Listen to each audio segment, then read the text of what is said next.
नमस्कार, राष्ट्रपोस्ट से मैं पवन केसवानी।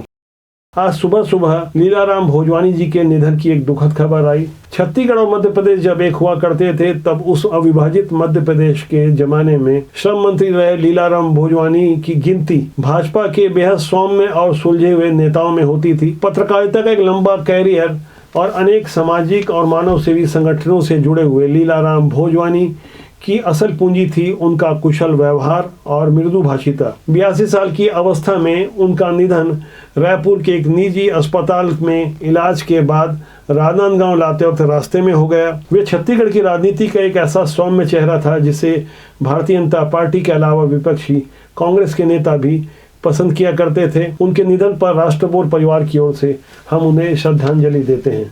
अब मैं बात छत्तीसगढ़ की उस राजनीति की करूंगा जिसे लेकर दिल्ली से लेकर रायपुर तक मंथन चल रहा है। कल देर रात तक छत्तीसगढ़ और मध्य प्रदेश के मसले पर खुद प्रधानमंत्री नरेंद्र मोदी ने करीब 2 घंटे तक बैठक ली। छत्तीसगढ़ के 21 नामों की सूची को फाइनल किया गया, जिसे आप अपनी स्क्रीन में देख पा रहे हैं। सुबह होते होते तक मीडिया के लिए ये सूची जारी कर दी गई। चुनाव को अभी काफी समय है, बावजूद इसके भारतीय जनता पार्टी ने इस सूची में सांसद विजय बघेल का भी नाम रखा है। पाटन से वो सीएम भूपेश बघेल के विरुद्ध चुनाव लड़ेंगे। 2008 में सांसद विजय बघेल भूपेश बघेल को हरा भी चुके हैं, इसलिए अब ये मुकाबला और ज्यादा रोचक होने वाला है। डोंडी से भाजपा के प्रवक्ता देवलाल ठाकुर जैसे वो तमाम नाम हैं जिसे भारतीय जनता पार्टी ने अपनी पहली सूची में जारी किया है, जहां से भारतीय जनता पार्टी की स्थिति अपेक्षाकृत अभी तक कमजोर रही थी। इन सूची को जारी करने के पहले भारतीय जनता पार्टी ने ठीक ढंग से ग्राउंड पर सर्वे किया। उसके बाद आगे जो कुछ करने जा रही है भारतीय जनता पार्टी, उसे भी हमें ध्यान पूर्वक समझना होगा। छत्तीसगढ़ की 90 सीटों को ए, बी, सी और डी कैटेगरी में रखा गया है। ए कैटेगरी में वो सीटें जहां भारतीय जनता पार्टी पहले से मजबूत है और जहां से जीतती रही है, और बी कैटेगरी में उन सीटों को रखा गया है जहां भारतीय जनता पार्टी कभी हार और कभी जीतती रही है, और सी कैटेगरी में वो सीटें जहां भाजपा की स्थिति कमजोर रही है लेकिन भारतीय जनता पार्टी जीत के करीब रही है, और डी कैटेगरी में ऐसी सीटों को रखा गया है जहां भारतीय जनता पार्टी छत्तीसगढ़ बनने के बाद से कभी जीत नहीं सकी। इनमें से एक कैटेगरी की सीटों को अलग कर बाकी सी और बी की 22 सीटों के अलावा डी कैटेगरी की 5 सीटें मिलाकर कुल 27 सीटों के उम्मीदवारों के नामों पर मंथन किया गया। जातिगत समीकरणों को खंगाला गया। इस बार छत्तीसगढ़ जीतने के लिए भारतीय जनता पार्टी ने कुछ अलग ही रणनीति पर काम करने का निश्चय किया है, लेकिन फिलहाल उन 27 सीटों में से सिर्फ 21 के नामों को ही फाइनल किया गया है। ये 21 नाम वो चुनिंदा नाम है जहां भारतीय जनता पार्टी पहले से कहीं ज्यादा दमखम लगाकर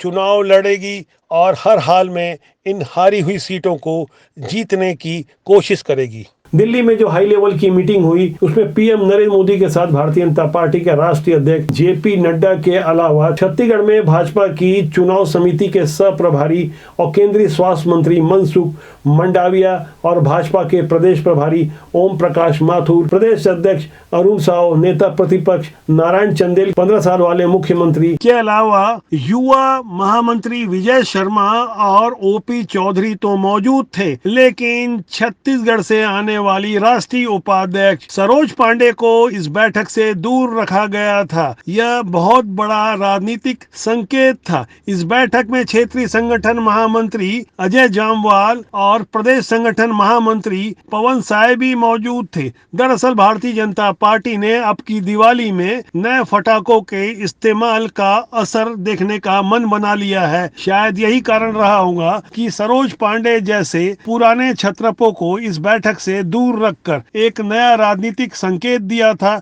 जिसका असर दिवाली के बाद देखने को मिल सकता है। समाचार एजेंसी एएनआई का छत्तीसगढ़ के चुनाव को लेकर दावा है कि भारतीय जनता पार्टी ने 90 में से आधी सीटों पर उम्मीदवारों के नाम भी तय कर लिए हैं। इसके लिए जमीनी हालातों को परखा जा रहा है और जिन नामों को तय किया गया है उन उम्मीदवारों को अपने बारे में निजी जानकारी जैसे संपत्ति का विवरण, क्रिमिनल रिकॉर्ड, एजुकेशन सर्टिफिकेट आदि तैयार करने के लिए कहा गया है, ताकि नामांकन के समय ऐन वक्त में कोई समस्या खड़ी न हो जाए। यहाँ भारतीय जनता पार्टी ने खासकर जातिगत समीकरणों पर जो होमवर्क किया है, इसमें से रायपुर की उन 4 सीटों पर भी चिंतन किया गया, जहाँ वैश्य और दूसरे कारोबारी समुदाय के लोगों के नाम सामने आ रहे हैं। यहाँ यहाँ भी खास तौर से जातिगत समीकरणों पर होमवर्क किया गया है। भाजपा के लिए ग्राउंड पर काम करने वाली उनकी रिसर्च और सर्वे टीम ने भी ऐसी ही कई जानकारी और डेटा इकट्ठा कर केंद्रीय नेतृत्व को अवगत कराया है। धमतरी जैसी सीटों पर भी चिंतन किया गया। हालांकि पिछले बार भारतीय जनता पार्टी ले देकर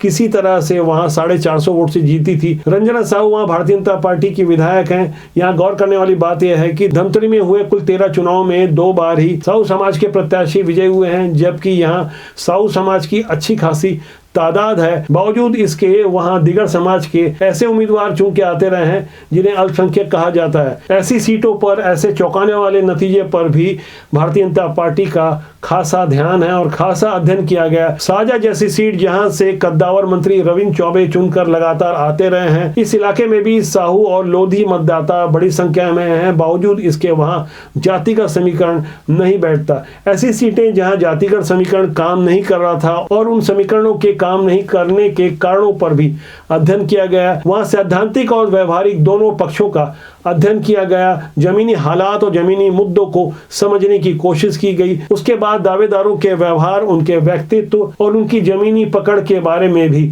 चर्चा हुई। लगातार मंथन और चिंतन चल रहा है। भारतीय जनता पार्टी ने खासकर छत्तीसगढ़ में नए चेहरों को मौका देने का जो मन बनाया है, उसी कड़ी में अपने ऐसे जिला अध्यक्षों को भी संदेश पहुंचाया गया है जो खुद चुनाव लड़ना चाहते हैं। उसके लिए भाजपा के राष्ट्रीय संगठन महामंत्री BL संतोष का जब छत्तीसगढ़ प्रवास हुआ था, तब उन्होंने साफ तौर पर कह दिया था कि ऐसे जिला अध्यक्ष जो चुनाव लड़ना चाहते हैं, सर्वे में उनका नाम भी आ रहा है, तो वो इस्तीफा दे दें। हालांकि ऐसा एक भी इस्तीफा अभी सामने नहीं आया। भिलाई के जिला अध्यक्ष ब्रिजेश बिचपुरिया भी लंबे समय से टिकट मांग रहे हैं, लेकिन अभी तक उन्होंने इस्तीफा नहीं दिया और न ही पार्टी ने उनसे इस्तीफा लिया। ऐसे तमाम जिला अध्यक्षों को परखा जा रहा है, समझने की कोशिश की जा रही है और जीत की संभावना वाले चेहरों पर भारतीय जनता पार्टी ने अभी से काफी ज्यादा फोकस करना शुरू कर दिया है। यहाँ संगठन के अलावा केंद्रीय नेतृत्व भी काम कर रहा है, कुछ प्राइवेट एजेंसियां भी काम कर रही है, जो लगातार ऐसे चेहरों को परखने के बाद उनसे सीधे व्यक्तिगत संपर्क भी कर रही है। इस पूरी कवायद में यहाँ गौर करने वाली बात है कि भारतीय जनता पार्टी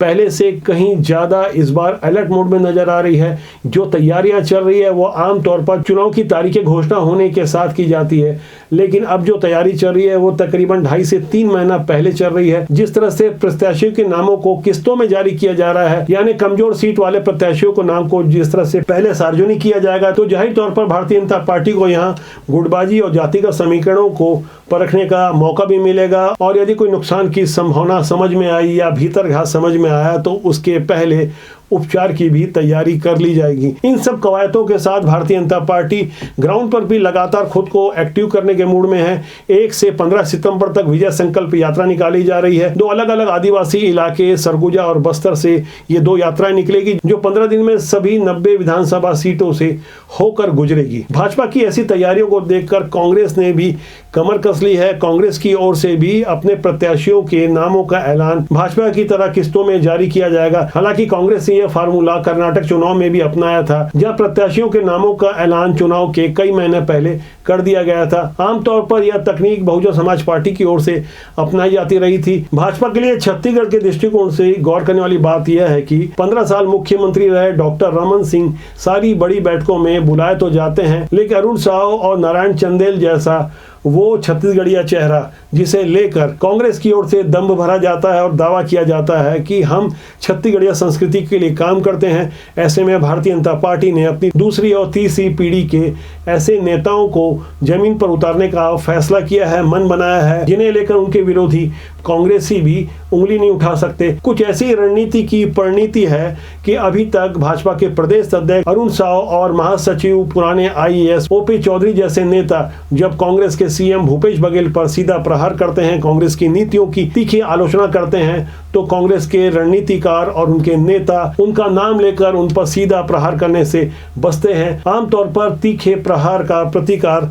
डॉक्टर रमन सिंह की पुरानी गलतियों पर तोहमत लगाकर किया जाता है। भाजपा के शीर्ष नेतृत्व ने भी कांग्रेस की इस रणनीति और चाल को बखूबी समझा है, जिसका जवाब आने वाले दिनों में बहुत जल्दी देखने को मिलेगा। कोशिश हो रही है कि साफ सुथरे और निर्वाचित चेहरों को मैदान में उतारा जाए। राष्ट्रबोध का जनमंच भी कोशिश करता है कि हम राजनीति की सुचिता के लिए ऐसे साफ सुथरे चेहरों को महत्व दें, भले उनका संबंध किसी भी राजनीतिक दल से हो। दरअसल राजनीति में ऐसे ईमानदार व्यक्तित्व ही इस देश और समाज का भला कर सकते हैं। आज के अंक के लिए इतना ही। मेरी आपसे बहुत जल्द मुलाकात होगी। मेरा आपसे आग्रह कि आप चैनल को देखें, लाइक करें, शेयर करें और सब्सक्राइब करना न भूलें। नमस्कार।